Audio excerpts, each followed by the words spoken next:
You're now listening to Sound Talent Media. Check out more shows at soundtalentmedia.com. Hey, what's up, everyone? I'm Matt Migaki, the vocalist of Cryptopsy and the host of the Vox and Hops Metal Podcast, where I sit down with fellow metal musicians. We talk all about their lives and music while sharing killer craft beers. If you've ever wanted to sneak backstage and share a beer with one of your favorite musicians, well, Vox and Hops is the podcast for you. This week on the podcast, I dropped a killer episode with Kelly Schaefer of Atheist. There is this episode and over 440 other ones to help you enjoy life, metal, and craft beer. So what are you waiting for? It's time to become a Vox and Hops head. Cheers! What is up, everybody? Welcome to the first episode of 2023, and wow, we are starting it off very strong. I'm very excited for you to hear this episode. I'm talking to Jo from Pedal Playhouse, and her channel deserves all the love in the world. It's honestly incredible what she's doing. It's a very unique take on the gear demo, and we get into all of that on this episode. So before we do that, I do have to let you know about a couple of real quick things. The first being, we're giving away another guitar over at Stringjoy. Last month, a fella named John H. won the Martin Triple Lot. That's what he ended up choosing. And he sent his smiling face to us, and we thought, you know what? That was really fun. Let's do it again. So this month, we are giving away a Gibson. Oh yes, a Gibson SG Standard. It is a cherry red version from 2018, and it is simply gorgeous. This is not affiliated with Gibson in any way. We just found a really nice example we liked and decided that's the one. You can view the full rules at stringjoy.com/giveaway rules, but here's the 3 super easy ways you can enter. Number 1, just place any order on the website. You can go to stringjoy.com between January 1st and January 31st. Any purchase you make will automatically be entered. You don't have to do anything else. 2, during that same time frame, you can buy any Stringjoy product from an authorized retailer and email us the receipt. Just send it to contestentry@stringjoy.com, and we'll make sure your name gets thrown in the hat as well. Number 3, and this is the easiest way, and if we do this in the future, this will just be an automatic way you can enter, and you don't even have to think about it. You just have to have a Stringjoy subscription of any frequency. It doesn't matter. As long as you're subscribed before January 31st, boom, you will be entered. This is, of course, void where prohibited, and you can view the full rules by visiting stringjoy.com/giveaway-rules. That's stringjoy.com/giveaway-rules. Woof, sorry about all that business up top. I just wanted to make sure that you had an opportunity to get your name in the mix for that. The last thing I wanted to say is this episode will also be available in video form over on the Tone Mob YouTube channel, which is a huge focus for me this year. I have already put up way more videos in the last couple weeks there than I have in quite some time, and I'm doing my best to learn and create really fun new content. I'm trying to take a similar approach to video that I do with the podcast, not only by posting the video versions of the podcast, but also by just creating content that I think is useful or people want to see, and just really putting my heart into it. So if you could throw me a subscribe over there and leave some feedback on the videos if you can. I'm trying to learn some new skills, so I'm open to hearing from you. Please check it out over there and let me know what you think. All right, without further ado, let's get into this episode. Here we go.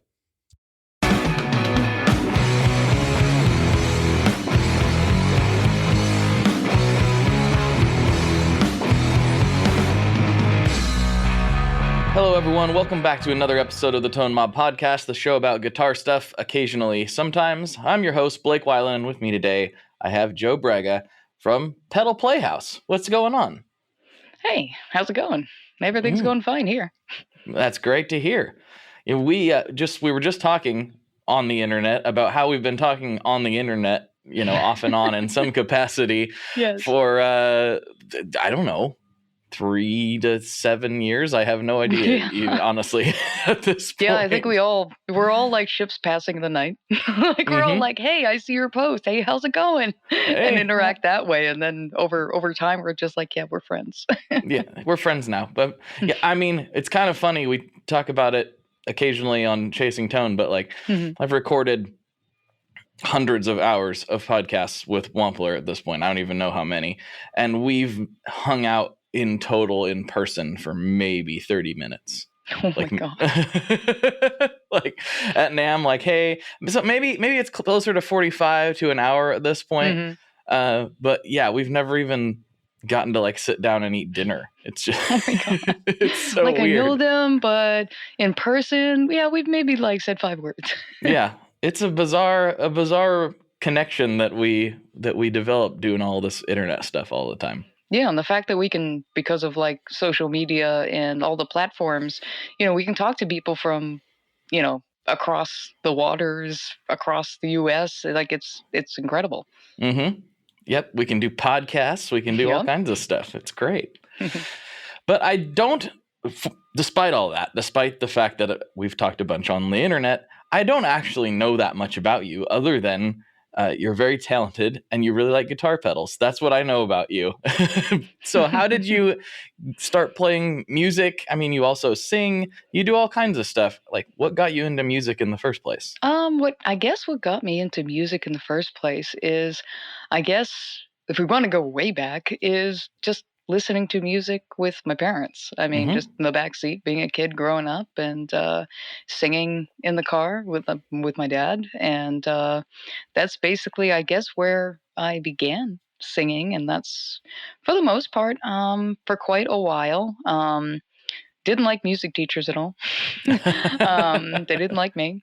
Eventually, I got to the point where I started picking up a ukulele at one point, and then that's pretty much what started me as the entry point into playing with Vex pedals, believe it or not. Really? Yes, ukuleles with Vex pedals are quite fun.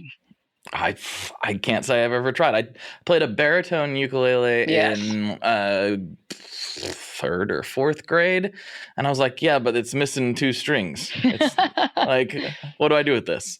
Yeah, every time before that I tried to pick up a guitar, I don't know what it was. Either was the time period before the internet. We had all these resources, like you think of Ultimate Guitar or YouTube, people being kind and doing tutorials and things like that was before the before times. The before So, times, yeah, yes. the before times. So getting into like an instrument or whatever, you were very much on your own to kind of navigate and figure out how to play or to listen and learn things. And it wasn't really until I picked up an ukulele, which was 4 strings. I guess that was the manageable half that I could get into Okay. at first. And I started with all the sizes. I went from the smallest and then I traversed up to the baritone. And that's pretty much where I stayed. Like that was the perfect one for me. And that's my first pedal that I got was an Earthquaker Devices Ghost Echo. And I actually bought it on Halloween, and I did not plan that. So Wow. it has like a little it's in the background of my shelf. I always look at it affectionately. That's the one that I always keep because it's the first one. That's interesting. So, like, my first pedal was just like a TS9, I believe. Yeah, it was. It was a regular TS9. But like my first delay pedal was a Solid Gold Effects Electroman. So we both kind of just dove right into the boutique side of effects Yes, we pedals. did. Unfortunately, like as far as like designs, stories, art, like that's really what I gravitate to. Anything that kind of has that kind of, aside from the sounds, it has something beyond just, what's on the surface. Also, the company's great, so Right. warranty wise, that was perfect. I was like, anything happens, cool, they got me. Mm-hmm. Absolutely. So about when was that? When did you pick up the Ghost Echo? Ghost Echo, wow. I would say maybe 2014, 2015, I'm thinking. Mm-hmm. So, I mean, I would think I've been playing instruments maybe close to 10 years now. So, I mean, like, yeah, I was pretty much traversing from that point on to where I am now, where I have yeah, I wouldn't call it a problem, but yeah, it's very much a huge investment in my time of researching or learning about. I'm like a sponge. When I get really into something, I want to know everything about it, even if I don't use said things. Like I love to hear people talk about, let's say, synths or MIDIs or anything like that, and I'm like, I'm not into it now, but I love learning as much as possible about said things. Mm-hmm. And yeah, it was the same thing with like gear and stuff like that. Like I love talking to people. I love connecting. And just the more I learn about this stuff, the more I just get further and further down this lovely rabbit hole. Yeah, I know exactly what you mean. So I posted about this recently, but I had an injury to my eyeball in 2011, and so I think I saw that post. yeah. Yeah. So I've talked about it on the show a few times, but I was on light duty at my job for a while, so I was a heavy truck mechanic. There's not really anything light duty about that job.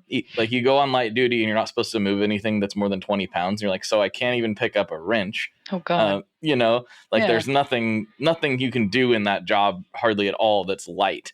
And so my boss kind of, he was like, well, did you organize those files already? I was like, yeah. He's like, just go hide. Out of sight, out of mind, go corner, go that way. Yeah, he literally had me like counting trailers for no reason. And he finally I was like, I counted them. I did all the counting. I marked all the ones you told me to mark. He's like, just go hide in one then. Until your shift is over, And Aw. so I was like, okay. So of course it was not terribly cold or hot. So I'd go, I found a trailer. It's just this was really when I started getting into gear relating to when you really start diving into something.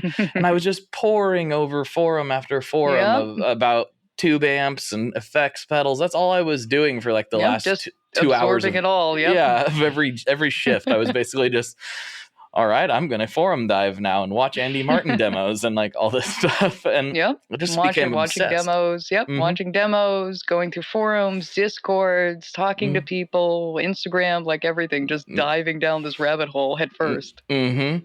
Yeah. And at the time I had no like intention or idea that I was going to be a part of it. It was just, Neither did I. I was just a consumer, right? Right. And that's where we started. yeah, exactly. But so you really, at least as far as I'm aware, you really dove off the deep end even further. You're like, okay, I'm going to start doing demos. And each one's going to take me 300 years to make. Yes. Because I am a glutton for punishment and I like making my life difficult. Is it challenge? Is it extreme? Yes. Yes. I guess we should explain what we mean by that. So were your first demos these animated ones, or were you doing? No, my first demos. If you scroll on my IG, which is I am Joan of Heart, and you go back, I guess like early 2021, you will see the first iterations of like what the demo channel started to be. And I think my first one was a Tulpa Effects. What was it? Hold on, wait. Yeah, it was one of his fuzzes. Oh my God, why am I drawing a blank? But yeah, his fuzz was great. I still have it. The other one I did later was the Flatwoods, just great stuff. That was the first one. The other one after that, I was a beta tester for Mass Effect's The Expanse. And while I was playing with that, I was like, well, why don't I make a really creative demo where like it's really creative in the sense where I have pop culture references. It's really goofy and silly and some kind of imagery that kind of plays with what I'm playing at the same time. Why don't we just, again, like everything that I do is like, let's have fun, essentially, is what it is. So with that one, with filming, I still vividly remember tying the pedal onto a fishing rod and having my partner across the way rolled up like it was taking flight above me, like, oh God, look, we're floating away. Like, really campy. Like I eat that stuff up. So yeah, it's that kind of absurd humor, and whatever's happening is really happening is really what I love when it comes to like comedy and just having fun. That's great. That's phenomenal. Yeah, well, and obviously people are enjoying it. You get a lot of interaction. It's like, it's not the biggest channel in the world, but it's relatively new as well. And people really are drawn to it, which is why I wanted to drawn. Haha, see what I accidentally did there. Oh boy. I see what you did there. But doing the animation and everything, like, do you have a background in this stuff, or where did you learn that? Animation is only really the most recent part of my education over the last year, and I got into it for a very specific reason, which I'll get into. But everything prior, I am a graphics professional of over, I guess, about at this point, 20 years. I'm a Mm-hmm. consultant at this point, freelance. Yeah, all the Adobe software, Premiere video stuff I did commercially, working for a computer company. Like I would say, Tiger Direct Comp USA for like about 5 years, when I'm in my mid 20s. And yeah, their editing department, creative department, yeah, corporation I worked with. And then after that, I've worked in an architecture firm. Like I've worked in many different kind of areas, and I learned quite a lot over the years. But when I joined, what do you call it? Well, when I went to college, one of the things I always wanted to do was to learn animation. I love 3D animation, just animation in general. I grew up watching cartoons, like, of course, voice acting I always wanted to get into because, of course, I grew up with like my dad. We would recite the lines to each other, and it'd be a fun thing for us to kind of do with each other. Um, but when I got into this, it was kind of exploring some kind of thing I wanted to do because I couldn't do in college. And for my career, I always did things for what my client wanted and never really for myself. Mm-hmm. I really wanted to do something that was for me. And in navigating going into animation, it was kind of in a sense of I got really sick in 2021 mid-year, where I could only eat about 5, maybe 7 things. Ooh. I was questioning mortality quite a bit because they didn't know what was wrong with me. I kind of thought that I was dying. So the channel really comes out of, and the sunlight specifically was, I guess, my last hurrah. If I wanted to go, if this was it, no regrets.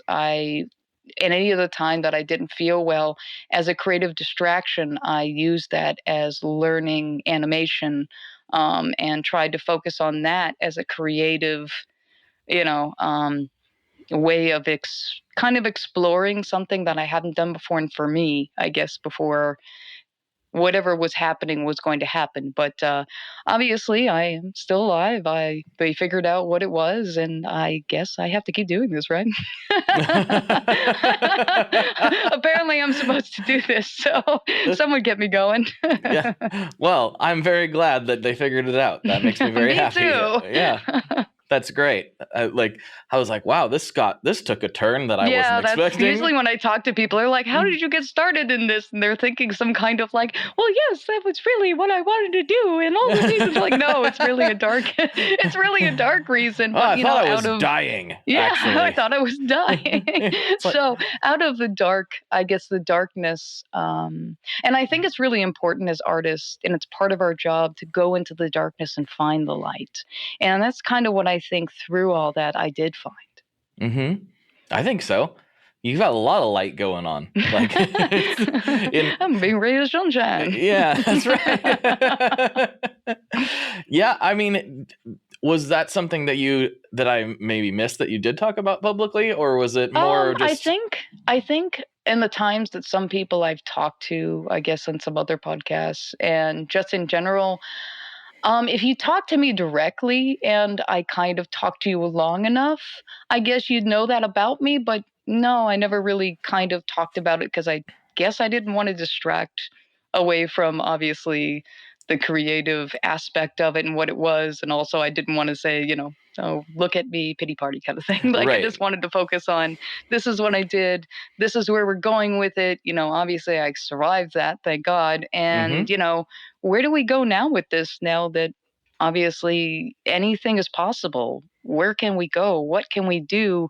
What can we find? What can we discover? How can I film things in ways that I always learn something new, which makes me better, than I I had a lot coming into this, but what else can I learn? How can I get better at mixing sound? How can I get better at finally having this opportunity to voice act myself? Yeah. How do I change it up with each character? Like when I'm writing storyboards, how do I become these characters that a lot of people end up falling in love with or making memes and tagging me in or reciting to their friends. That's what I loved about the Sunlight the most. When I had people that, would tell me, oh, I sent this to my friend, and like we were both for like the past week, like saying lines to each other, like a joking thing. And that really made me feel good. But it's like, oh, I created something in somebody else's life that I used to do with my dad. You know what I mean? So I'm kind of, in a way, I'm doing a good ripple. I'm leaving that, at least. If somebody watches these things and for 30 minutes or so forgets everything and just goes back to having the curiosity of a kid and just having fun and just, just in a place that makes them happy, like, I did a good thing. Yeah, absolutely. You talked about the responsibility of the artist briefly, and that's something that has come up occasionally on this show, but most notably probably with my friend Devon. He's, it's kind of funny to hear two different people whose videos, styles, and work I really appreciate and am kind of blown away by, both kind of echo that same point, that artists have a responsibility. I think a lot of us want to feel like we don't, like we don't owe it to anybody to create anything.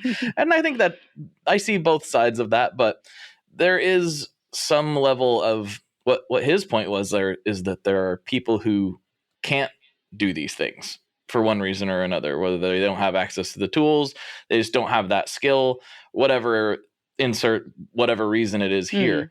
I mean, there's things I'll never be LeBron James. There's lots of reasons I can't dunk. I'm short. I'll never be Nita Strauss. It's all right. I'm fine with that. It's okay, right? Yeah, but I feel like there is some level of like, I don't want to call it responsibility, but I don't know what other word that there is for it. Like, you need to do it because you're the only one that can do whatever it is that you're doing, and I've let that weigh on me a little bit in some ways. Sometimes that's good pressure, and sometimes it's a bit overwhelming.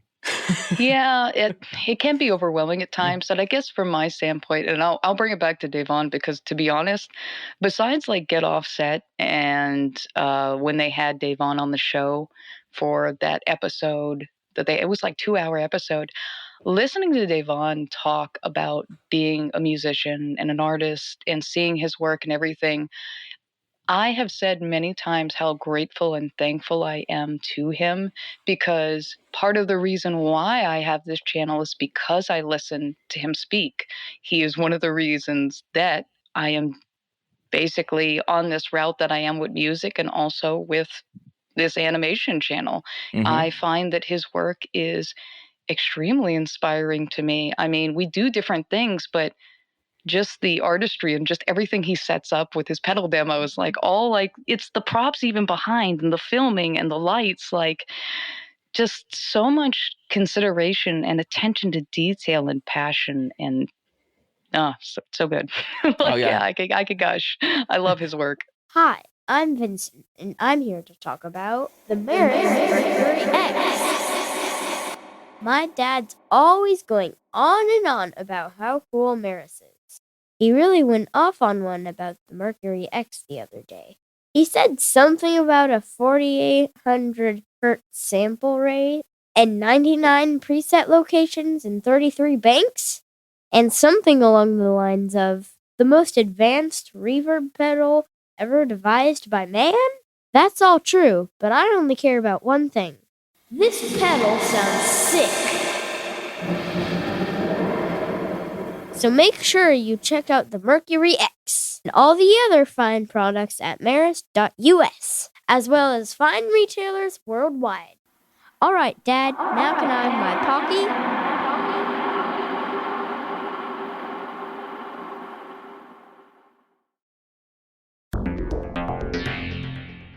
How exactly do artists get their music on Spotify, Apple Music, Deezer, Tidal, all these services? How in the world do you get your music there? Well, in the past, you had to use something called a record label. But these days, you can use DistroKid. DistroKid is the absolute easiest way to get your music up on streaming services, and it's the most affordable way to do so. Not only do plans start at $22.99 for the entire year, that's less than $2 a month, DistroKid also does not take a cut of your streaming revenue, unlike some other services out there. Even better if you sign up by going to tonemob.com/distrokid. That's tonemob.com/distrokid. One more time, that's tonemob.com/distrokid. You'll get 30% off. That's right, 30% off their already extremely reasonable prices. So go to tonemob.com/distrokid and get your music out there. I love his work. He's also one of my favorite people. I've had him on two or three times now. I can't remember. I think 3 times. 2 just like chats, and then one time we debuted some music on here as well.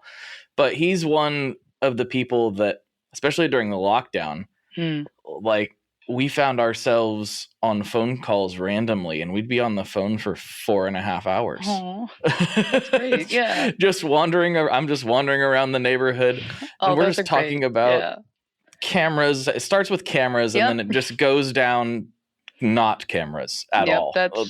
That's another thing that we're into here too, is cameras. Like I love lens babies. Like we have like film TLRs, like you think Rolleiflex and stuff like that. So I mean, we're into cameras here in this house too. So yeah, we can have those conversations too, Blake. I know almost nothing about it, to be honest. I just go to Devon. I'm like, "Is this cool? Can I do this? Is this cool? Okay, you approve. Okay, good." or just like I'll find something online. I'm like, "This vintage lens looks cool. Is it? Oh, don't get that one. They fog up or whatever." Yeah, that's a good friend. Don't do that. yeah. Or be like, "You want this one?" I'm like, that's okay. I'll take that one then. We actually, when he came to Portland here for the Chase Bliss put on the pedal party here at the local brewery, we saw, it was not a huge show, so we saw everything pretty quickly, and a lot of it was stuff we were already familiar with. So he's like, let's go somewhere else. And so I was like, I have the spot for you. We have a store in Portland called Blue Moon Camera and Machine. Yes, I went there too. So when I saw that photo, I commented on it, and I was like, you went there? Yes. He was like, you have this here? Whoa. Yes. I wish they had that where I lived. When I visited Portland, we went there too. And I was like, they don't have any of that. They don't even have, like, aside from like big box, like Guitar Center and Sam Ash, they don't even have like guitar like stores here, really. It's only the big names here. I live in South Florida, so like in Miami, we only have the corporation like kind of run stuff. We don't have the little mom pop kind of stuff. It's very much, if I had to find that, I'd have to drive an hour or more outside to find anything run by anyone other than like, a big guitar. I don't know where in Florida this is, and I also realize that Florida is a big state. Yes, so this could be a stupid huge statement. Tracts of land, yes. Walt Grace Vintage, I know, is in Florida, and I believe they're in Miami. Yes, I've been there. Yes, okay. They have the classic cars and they have the guitars. I've been there, and I've played pedals there too. So I'm thankful they're there, but they are a little on the pricey side. They are a very expensive store, but it's also like, oh, my two loves combined. Oh, yeah, me too. I also love cars too. So that's why when I go there, yes, there's lots of things we can talk about. Oh, wow. I mostly love like imports. And I also, for about 5 years, were in the competition scene, like car shows and stuff like that. I did that too as well. Yeah. So I am great. very diverse in my background of life lived. So that's why I did the animation thing. But it was like, if I'm going out, looking back at my life, I've been in a lot of things scenes wise, like that I've done very interesting things that you would look at me and not think that I've done or been into. I want to talk about cars, but maybe we'll save that for Patreon. Yeah, well, we can save that for off. Yes. I'm a big car guy, and I like pretty much all of them. No focus on just American or import, like which?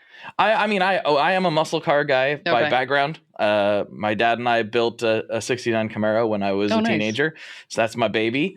But I love all cars. Like I had a turboed 240 SX for a while that I really enjoyed, and I was really into that whole scene for a minute.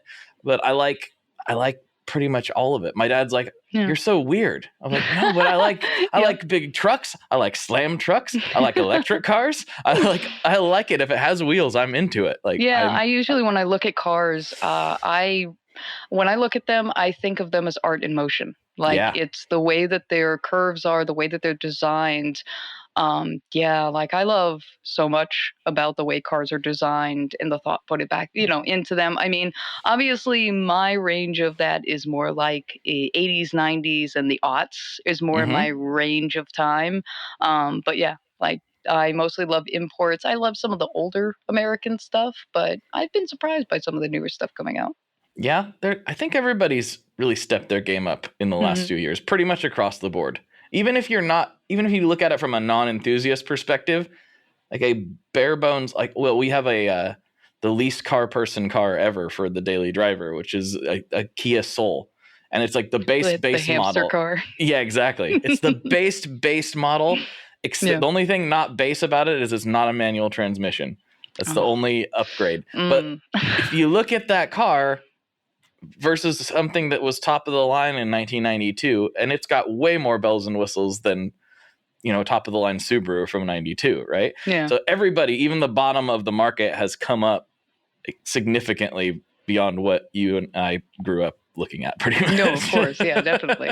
And yeah, with the manual transmission, that would have been pretty fun. Like, yeah, I was like, oh no, anti-theft device. Oh, not me, sir, not me. Not me. I can get it. I can steal your car.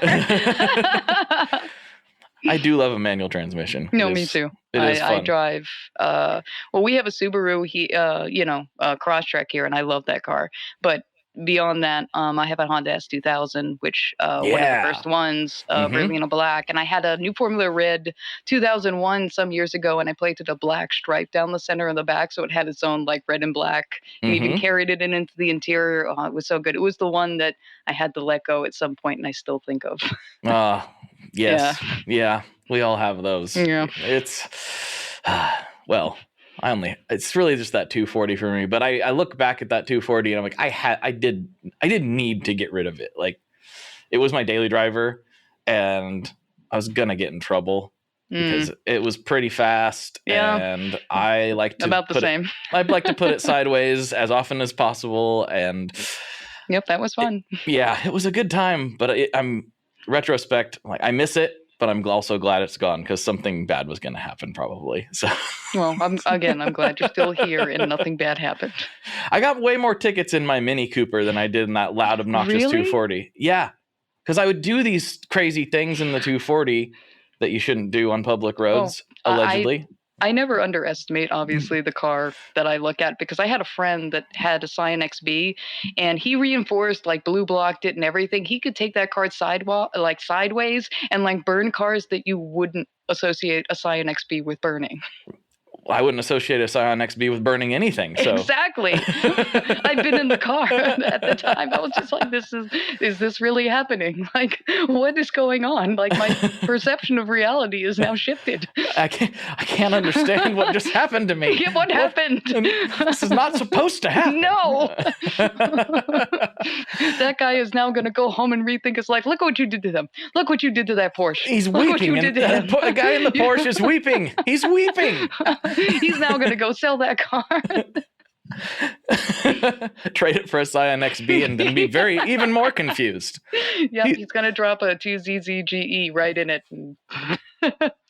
That's great. That's fantastic. Well, I don't know how many car people listen to this show, so maybe we'll save that for later. We should. We've gotten so off topic, but in a good way, I think. That's all we do here is get off topic. What do I say? Guitar stuff occasionally sometimes. I gave up on trying to keep it on track, and we share too many interests. There's yes we do. Now we know this. So I want to talk about the Ma video because I think that's the one I watched and then rewatched and then was like, wow. You really? Oh, you rewatched it? Thank you. I did rewatch it. Yeah, because I really love it when I hear people say that they watch something more than once, that it has rewatchability. I couldn't wrap my mind around how you did all of that. I did it. Oh, honestly, when I go into a demo, there's situations where I'm like, how the fuck am I going to do this? Like, it's several weeks of like trying to figure out or get my mind like in the game, like, okay, you have to do this. You have to do this. Like, how do we do this? How do we figure it out? How am I set up now? Oh my God, I have to reroute everything to do that. All right, well, let me dedicate this time at night on this day. And I was also like, at the time, it was right before, I've also been navigating construction noise. So that's why the Albi took me a little bit longer. That would have been a shorter demo. But with the Ma, I had to figure out with the mouths. Normally, the program that I use is essentially built for like one mouth control, like eyes, like it's almost like a marionette that I put together and Maybe we then should can pause control real and quick animate. for the people that don't know what we're talking about. We just said ma, and they might not even know what Oh, that yes, is. of course. So let's back up. So you did a very intense demo Yes. for the Old Blood Noise ma. What is the ma?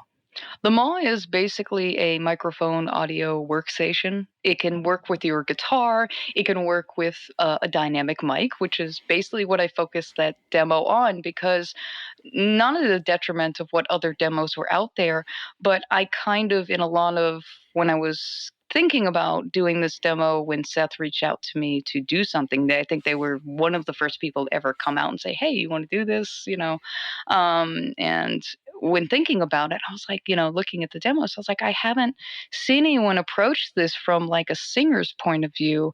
I would actually like to think of this in the vein of, okay, if I'm a singer in a band, I want to take this on stage.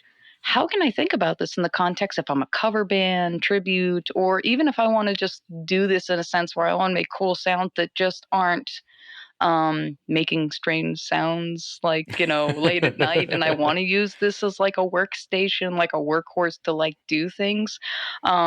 And I thought the really cool thing about the mall was the fact that you also had an effects loop, and I know people didn't show that either. So I was like, oh, there's so many unique opportunities that not only could I show this being used in a context of like cover songs and things like this, because I'm not monetized. So I'm just like, aha, you can't give me strike. I make no money anyway. You can't get me. I can do what I want, at least for now. But yeah. Well, I better go back and bump up your watch hours then. Yes. Yeah, I'm like at 780 out of like 4,000, like at the rate of speed of snail that I am going. I don't know really if I'm ever going to make monetized. I mean, everything's been out of pocket so far. And yeah, like, I mean, I just made merchandise, which is great. I figured tomorrow after we're talking is actually the year anniversary for my channel. So I figured, hey, it's been a year. Why don't I just make some kind of merchandise that if you've been watching all along, you get the reference. It'd be kind of fun. Yeah. Yeah, I'm not actually either. I keep, because I just, it's always been like the back burner thing that I do. And I finally, and I've said this for like 2 years or 3 years, like I'm going to focus on it now. I'm going to actually put some effort into it. And this time I really mean it. I'm going to do it this time. So I got some more videos I'm working on. Good. They're nothing like what you do, but I just... no one does what I do. They were smart. They were smart. But I got to say, for all of the problems with YouTube, I have to give them credit where credit's due. It's the only platform where I can put something out there and people actually find it, like new people actually find it. The algorithm seems to be like, oh, Blake put out something. I guess we'll actually show this to a couple people. Whereas sometimes on IG, I'm like, I've been making stuff on here for, close to 10 years. And now it's starting to just get clamped and clamped and clamped. And then I'll put a meme and that'll do good. And then they get clamped and clamped and clamped and clamped. I love memes. You include cats and you're like skyrocket.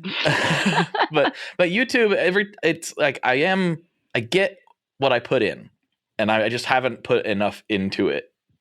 Maybe I'm scarred from the one time I tried to do 30 videos in 30 days, and then God, why did you do that to yourself, you poor man? Well, I got to like 12 or something, and then my whole that's when we got put on a evac notice, and the whole area was on fire, and I was just like, yeah, that's totally understandable. Evac, please. We didn't end up having to evac, but I was like, I can't do this. I'm not in a mental space to do this anymore. But it was working. That's the thing that's upsetting. It was working, and I just couldn't handle it anymore. Yeah, it's hard to upkeep that kind of like, consistency. And the closest thing I did to that was She Shreds used to have, or they still do every so often, the a rad or riff of the day for like a full month. And I did in January, like all 31 days. Like the point I was like, on some of my sickest days, I was still doing it, like, and by the end of it, I was like, I'm glad I did this. I never want to do this again. I never want to do this again. And let's even bringing it back to the mall. In total, like, when I put it together, I never really know how long these videos are. I consistently do about 30 minutes, it looks like, for my demos without even like meaning for it to be there. It just ends up always at about 30 minutes. But with the mall, that was like pretty much like an hour. So the whole time, like I'm making this, I'm like graciously saying it even afterwards. If you watch any of this, I appreciate it. An hour is a long time. Thank you so much. Anybody who watched anything of this. And yeah, I'm not going to do an hour again. That almost killed me. I can't do an hour again. I mean, the more features a pedal has, the more I have to explain or more I have to do. So Right. yeah, like that was a lot. I've taken the I don't know if this is, I guess it's kind of the lazy way, but I've taken the lazy way on highly or very in-depth pedals, and I'm just like, I'm going to show you 3 to 5 sounds that I like in this. Mhm. I'll show you the settings for how to get there. Yeah, that's the right way to do it. You can read the manual to learn how to run this thing. That is not my job. So Yeah, that's the right way of going about it. like, With me, I had to read the nope. manual. I'll show you the sounds. I'll show you what I can make it do. You figure it out. Because, but at the same time, then there's people like Mark Johnson, who does 2-hour videos going over everything, and I'm like, man, I'm such a wuss. That's one of the jokes I was kind of making with friends here and there, and I was like, I'm giving Mark a run for his money. I'm at an hour. I'm coming for you, Mark. I'm coming for you. I'm coming for you. No, I'm not. No, I'm not doing no Dedication, 2-hour man. video. Yeah, no way. dedication. He does great work. So He yeah, that's does. another person I liked. I feel like I'm spread thin sometimes, and I'd love to be more involved in certain areas. And catch everyone's demo when they release. But now it's just like, okay, throughout the week. And when everyone drops it the same day, it's like, oh, I get you today during my lunch. I get you during my, I'm trying to fit people in to watch because I love these channels, not just the people, but I love the creativity that they add. Like, even like, besides Get Offset or Davon or Ann Solowski or Working Class Music, like, Emily Hopkins. There's just so many like channels that are so wildly creative and fun that I always look forward to see what they create next. Yeah, exactly. And I always do, and I'm always like, man, I gotta step my game up. I'm not even close to anybody that you just mentioned. So it's I mean, to be honest, like I always say this to other people, just get started. I mean, it doesn't mean you don't start at where those people you're watching are. And, you learn things as you go and you find your own direction, your North Star. Again, you start with certain equipment, then you end up shedding that skin, and then you find other angles or equipment in which you use later, which you improve the quality and what you want to do over time. You're not going to be good at this out the gate, and you have to have patience and you have to be kind to yourself and just keep going. Whatever your life gets in the way, and sometimes it's okay. If things get in the way, take a break. Don't guilt yourself. You'll get back into it when you do, and when you have vigor, or if you don't have gray clouds, that'll be great. Like, it's possible. Just definitely just do, though. Do it at some point. Just do. Yeah. That's it. It doesn't matter where you start. I mean, a perfect example. I know we've brought him up like he's just the best, but Devon's first video was with his iPhone. He did the Cooper Effects Generation Loss with, I'm pretty sure that's the pedal. 99% sure that's the pedal he did. And I know he did his first video with his iPhone. And you wouldn't know that looking at it, but it shows you what you can do with the phone that's in your pocket. It's crazy what you can do with these things now.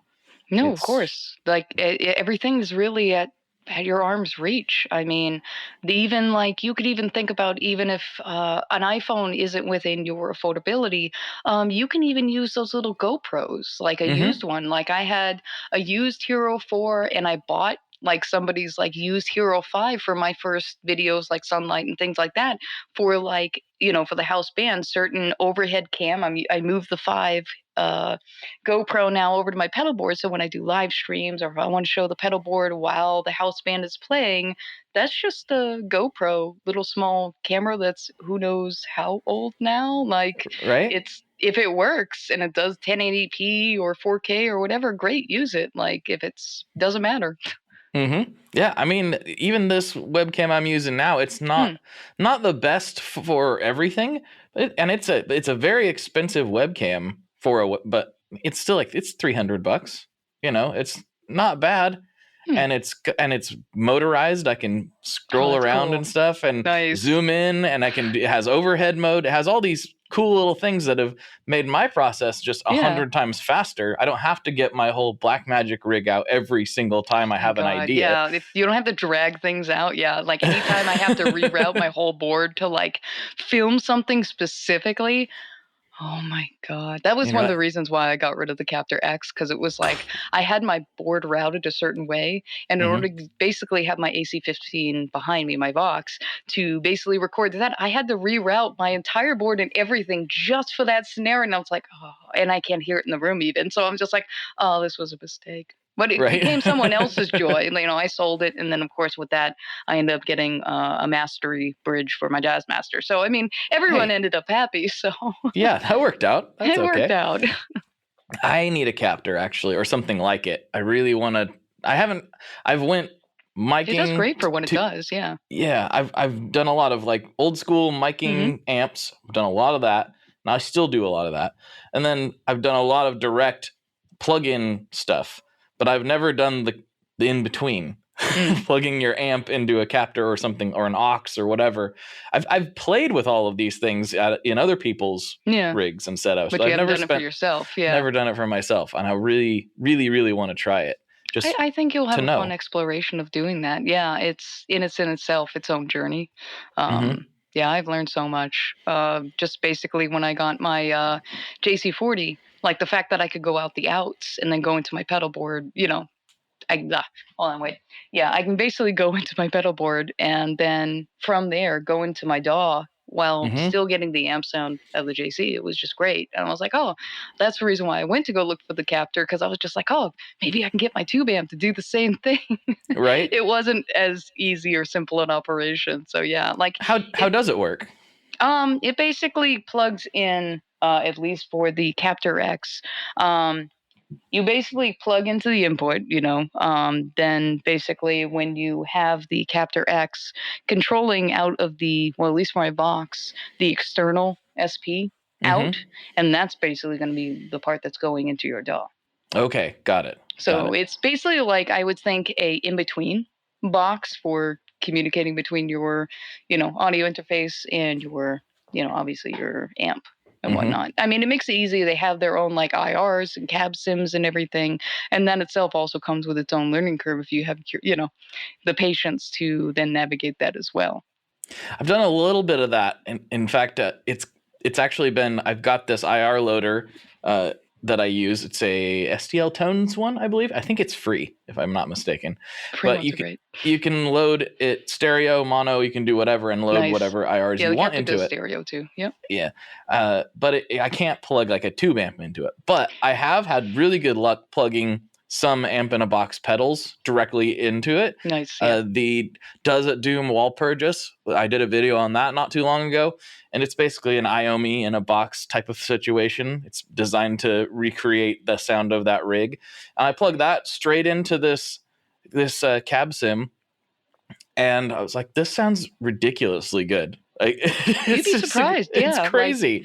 Like even this past week, because it's like around the holidays, I had some family kind of pull together to get me like a present, and I got the Ruby from UA, and it's basically because the Captor X didn't work. I was still bummed that I couldn't have that Vox sound still, and I miss it a lot. Like I don't play through it as much, and with my high ceilings, miking it never really sounded great, for at least for me anyway. So yeah, the past couple of days I've been kind of exploring it, and I was like, oh, this is what I miss, because I've been putting distortion through it, running through its paces, the mess around and find out kind of phase. Yes. And yeah, it's really been great so far. I'm still learning it. But yeah, hearing some of the distorted tones that I liked hearing out of the Vox in that, and I was like, and this was really the first time I've had really a pedal that was a real like cab, like a amp sim. I was like, I am actually rather surprised by this, and the fact that it's a stereo too, which my, Vox can't do. So I was like, I'm already like that much of improvement over my previous situation, which Mm-hmm. I couldn't do a lot of things, even though it was that connection point between the two, like the Apollo, my audio face and DAW, and it didn't have that kind of capability that this does and sound that way. We are brought to you today by Sweetwater, specifically the Gear Exchange. You may have heard about this. This is a place where you can go to buy and sell your used gear. Maybe you got a pedal over there that's just kind of collecting dust. Maybe there's something you've been eyeing from the Sweetwater catalog. Well, right now is a great time to turn that unused gear into something you're actually going to use. Even better, if you sell on the Gear Exchange, you can keep 100% of the sale as long as you choose a Sweetwater gift card as your payout method. That is not too shabby because, let's be honest, most of this buying and selling we do is just to fund new gear purchases, and that is a great way to reach a wide variety of customers and keep 100% in your pocket, or rather on your pedal board. So go check out the Sweetwater Gear Exchange and turn that unused gear into something that's actually going to help you write that next huge riff.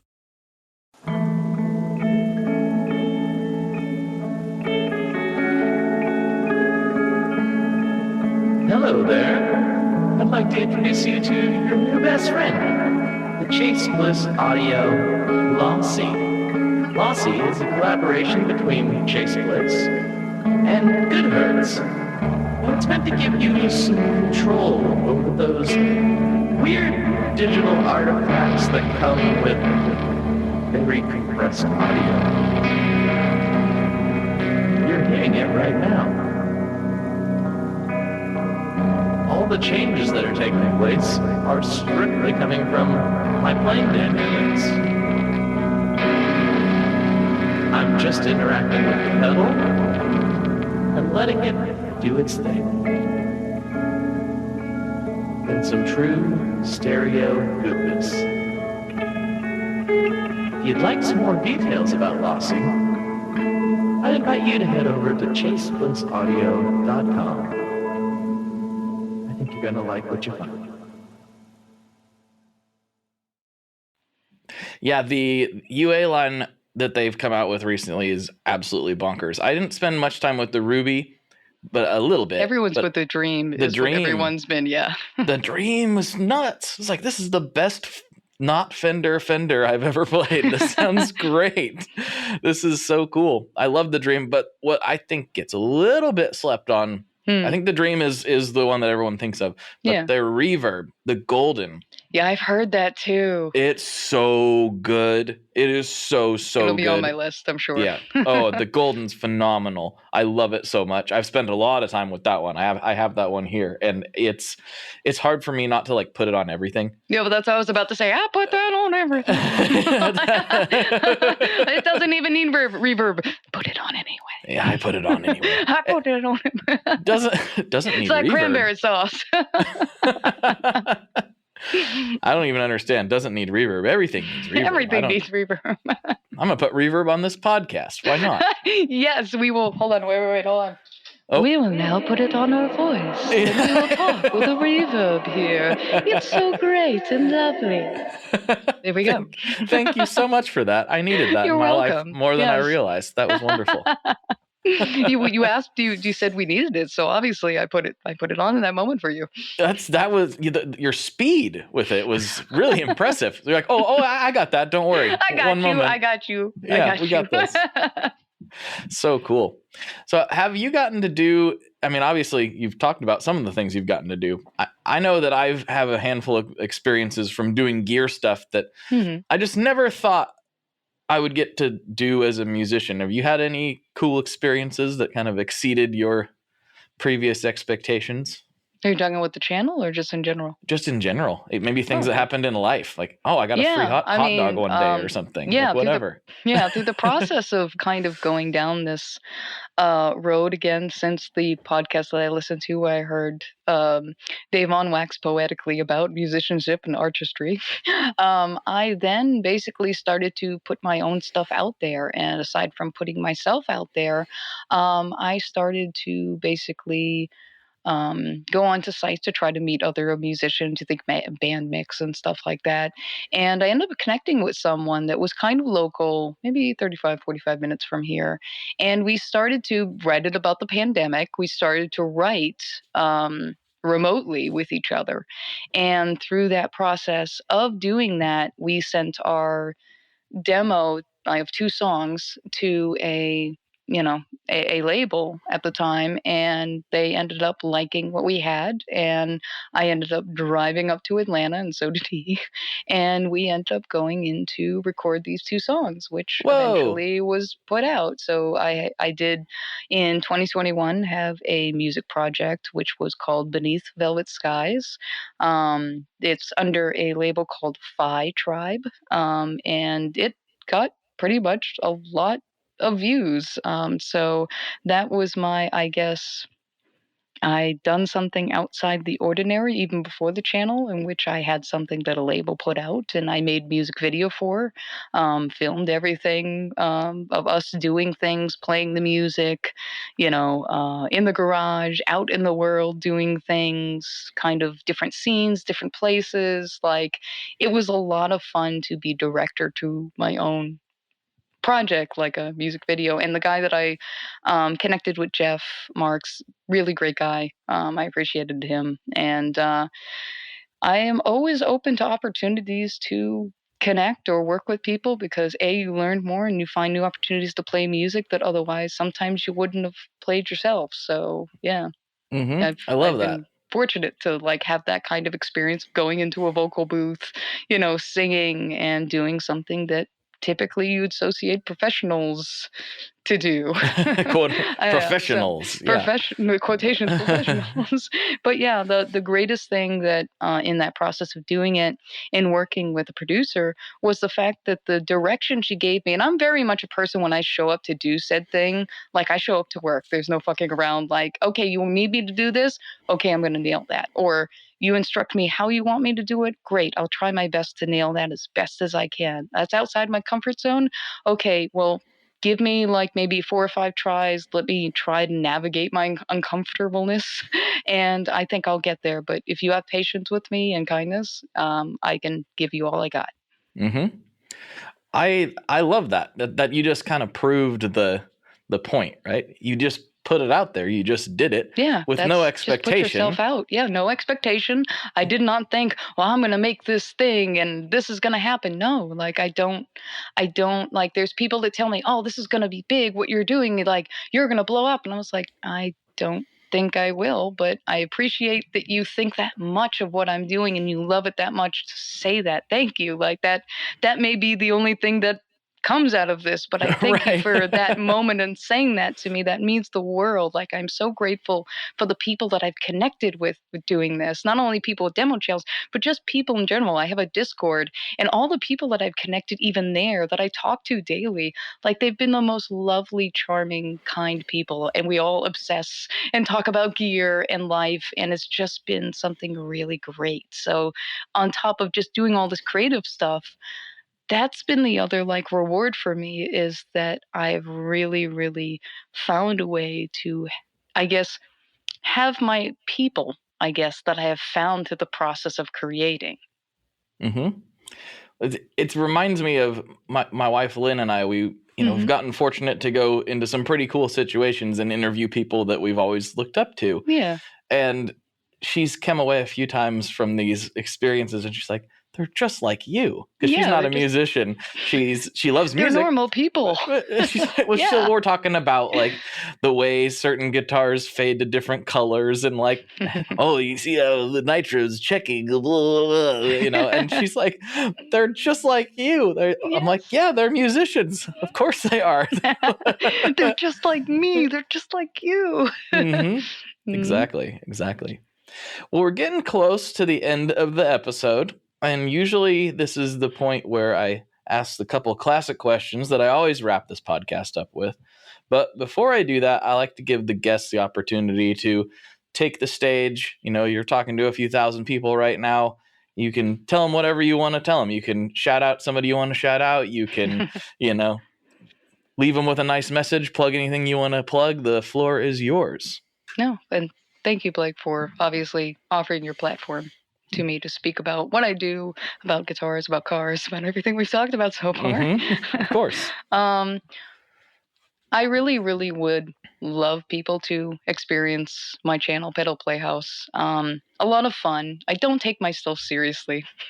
Obviously, we're just having fun. There's pedal demos and gear demos in there, but through exploring all of this, I think humor, comedy, it's really what the root of this is. I've also made at this point my cat as a character with the Albie demo recently, which really frees me up to demo anything, not just pedal. I could do other things as well because not everything has art on it. So That's right. it'll free me up, and the internet loves cats, right? So yeah, it's really is a place to come to suspend like disbelief. Anything can happen. Anything is possible. Come over and just be a kid again. Like if you ever watch Pee-wee's Playhouse, very similar vein. I have effects pedals coming to life and talking to me, telling me their features, getting annoyed. We get into arguments. Like we laugh, we joke, we threaten each other. Like if there's very times where it's super absurd. There's Easter eggs all the time in the background, or also like pop culture references and things like that. Even if you don't get any of those, these demos are still entertaining enough that in watching, you'll still have a good time.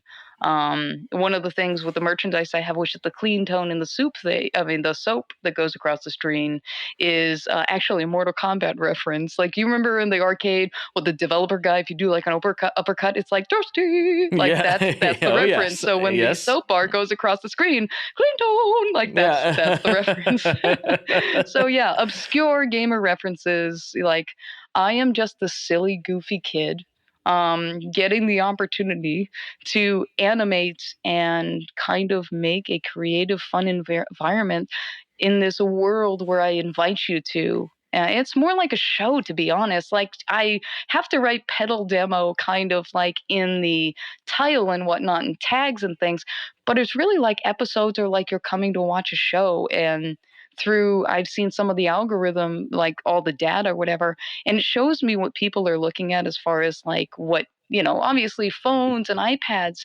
But I was blown away over the fact that people were watching my demos on their TV. Like, we grew up around the living room and just watch it like a Saturday morning cartoon. Like people were watching it on the TV, and yeah, the fact that creating something that's like that, I really hope in watching this that gives you some joy in your day. And yeah, it's more or less to wrap it all up. Be the good that you wish to see in the world. Be excellent to each other, and just try to cause good ripples. And yeah, like I appreciate anybody that comments. Please subscribe. You can find me on I am Joan of Hearts on IG. I am on TikTok. I wish I had more followers because I need that 1K to like do live streams, which I love. The other place you can find me obviously is Pedal Playhouse on YouTube. I also am a co-host on Get Offset with Emily Harris, and I'm really grateful. She's really lovely to talk to and talk with about gear. I think what we have is pretty unique because we're women who are gearheads and just obsessing about gear and life and things like that. So I entertain you to watch that and tune in as well. She has great demos. And that's pretty much, I am very, I guess, for the most part, approachable. If you're kind and respectful, I am too. If you are not, I will respond to you as absurd as your comment is. And we'll see where this rabbit hole goes of who's the most absurd. Oh boy, that could get deep in a hurry. You can't out absurd the internet. How absurd can we be? Oh boy, this is dangerous territory. It is. Well, yeah, I mean, I can also back all that up. I wanted to have you on for all those reasons. I think you're doing something really cool, and I wanted to put more people in tune with it. And yes, please, everybody, go watch all of her videos on repeat so she can get up to the monetized status. 4,000. I'm at 780, I think. It adds up quick. Just if we can get 20 people to go over there and watch every video, it'll help a lot. Yeah. Go do it. I'm grateful. All right, classic questions. Here we go. Fire away. First one. What is your favorite Boss pedal? Oh, my favorite Boss pedal. All right, my first Boss pedal was a DMW. Yeah, DM2W was my favorite one, and I am sad that the custom switch stopped working, and I can't get anyone to fix it. So yes, that is my first. Oh, Yes, that was my tragic love story of loss. So yes, I had a friend. Or person in the Discord go up. There was a Craigslist in Boston. They had an old vintage DM2 that he managed to snag and send down for me. So now I have another actual DM2 that's now as super well. cool. So I have found my love again. Oh, the DM2 is wonderful. Yeah, the It's DM2 is lovely. really great pedal. Good call. All right, final question. This is the one that gets a little dicey, a little controversial. All right. Yeah. I'm bracing myself. What is your favorite kind of pizza? Oh, I know there's going to be a huge division on my answer. But obviously, I'm going to have to go with the tried and true pineapple on pizza. Oh, well, they got to delete this episode. Yeah, I know it was coming. I could have said something worse, like, pickles and ranch. I've had once, and it was pretty good. I mean, I'm not a big ranch guy, but pickles. I'm not either, though. I like I'm pickles. a pickle person. Yeah. I love pickles. So Yes. pickles over pineapples any day for me. Okay. I just don't like pineapples. We can call it a draw. I've said this a million times on the podcast. A lot of people don't like pineapples on pizza specifically. I specifically just don't like pineapples on anything. Okay. Yeah. So it Maybe has sweet nothing and to do savory with. I like. Yeah. I like sweet and savory, just not pineapples. I just don't like pineapples. You're I like, don't get know out. why. And pineapples in the room. Get out. Get out. Out. I think it's almost a texture thing because it's not like I don't hate pineapple juice. I love al pastor when the chunks of pineapple are not. I love that. Yes, I love those as well. I want the pineapple chunks out, but I love the flavor of the meat. So it's not like the pineapple itself that drives me crazy. I think it's the weird combination. stringy, Yeah. I think it's that because for me, if I had my choice, if it didn't kill me, I also, as a topping, like bacon with the pineapple, which is, again, if you take away the cheese, kind of like an al pastor. So, I mean, that's, yeah, I like that combination, but I don't have a gallbladder, so fat content is an important thing. So I can't do the bacon. Oh, no. No, unfortunately. Well, I mean, it's better than the alternative, right? Of course. Yeah. You only YOLO, right? We can say that still, right? I think so. I think we're allowed to say that. Maybe we're too old for that. I'm not sure. Maybe we're dating ourselves. You know what? Actually, my content is just dating me left and right. I'm fine with that. Totally fine with that.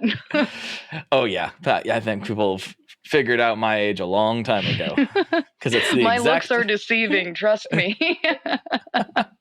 I look like a kid, but yeah. All right. Well, thank you so much for doing this. We'll slide over to Patreon. Yeah, and see what kind of nonsense we can get into. Of course. All right, everybody. For Joe, this is Blake, and as always, folks, good luck and good tones. Alrighty, folks, there you have it. I hope you enjoyed that episode. There are so many more. If this is your first time, welcome to the podcast. I hope you enjoyed this. If you've been around for a while, well, I appreciate you very much. And if you really enjoyed this and you want it without the ads, it is available over on Patreon. You can go to patreon.com/tonemob, where for just $5 a month, you can get bonus episodes and no ads. For $3 a month, you can have it totally ad-free. So check that out, and it really helps support the show. It really, really, truly does move the needle in a very meaningful way. So please check that out if you can. If you can't, I totally get it. And this will always be here and be free for you to listen to at your leisure. Of course, there's the YouTube channel, both for myself and for Joe. Check out Pedal Playhouse. Please check out Pedal Playhouse. It is so much fun. I think you'll really enjoy it. And please check out my channel as well. We're trying out here. We're just small little content creators trying to make stuff for the people. And we'd all appreciate it if the people could check it out and let us know what you think. All right, everybody. I will talk to you on the internet very, very soon. I mean, like very soon. All right, bye-bye. One last thing before we totally sign off here. I just want to remind you that if you do any shopping at Stringjoy, that's Stringjoy guitar strings made in Nashville, that will help me out as well. As I've said for years, I'm heavily involved in that company, and I really do think they're making the best products on the market. So if you would like to try custom strings, go to tonemob.com/stringjoy and check them out today. I seriously love what the team down there is doing. I help them out with all kinds of things, and by you supporting them, you are also supporting me as well. And hey, you need some strings, so why not get some custom strings just for your guitar and playing style?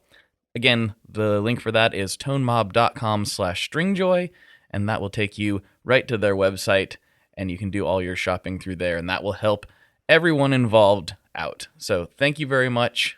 Talk to you next time. We are brought to you by the wonderful folks at Gun Street Wiring Shop.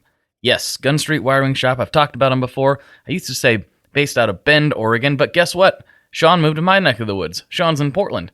Sean is awesome and has helped me with a bunch of stuff lately. And if you have wiring needs for your guitar, he can help you too. If you want to get weird with it, he can get weird. If you just need to spruce things up a little bit, there's your guy. He takes all the guesswork out of doing your guitar wiring, and he makes it simple, and his customer service is top-notch, and I can't say enough good things about Gun Street as a company. I really respect Sean and what he's all about, and the product is top-notch. I've got 3 different guitars that now have Gun Street harnesses in them, and I could not be happier. So go to gunstreetwiringshop.com and check them out.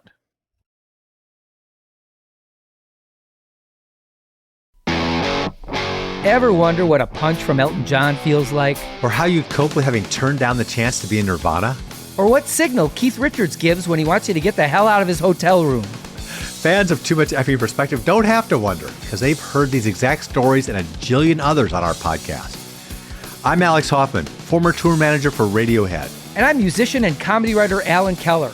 On the TMEP show, we get guests like Nancy Wilson from Heart, Jeremiah Freites from the Lumineers, and Modern Family's Julie Bowen to tell us things they may have only shared with their therapist, clergy, or a TMZ stringer. So join us on Too Much Effing Perspective. That's EFFING Perspective. The only podcast you crank up to 11. Hey, what's up? My name's Lurk, and I'm the host of Lambgoat's Van Flip podcast. Every week I have in-depth conversations with bands from all over the scene, big and small. We also like to keep our finger on the pulse and showcase up-and-coming bands on the show as well. So come check out Lambgoat's Van Flip podcast.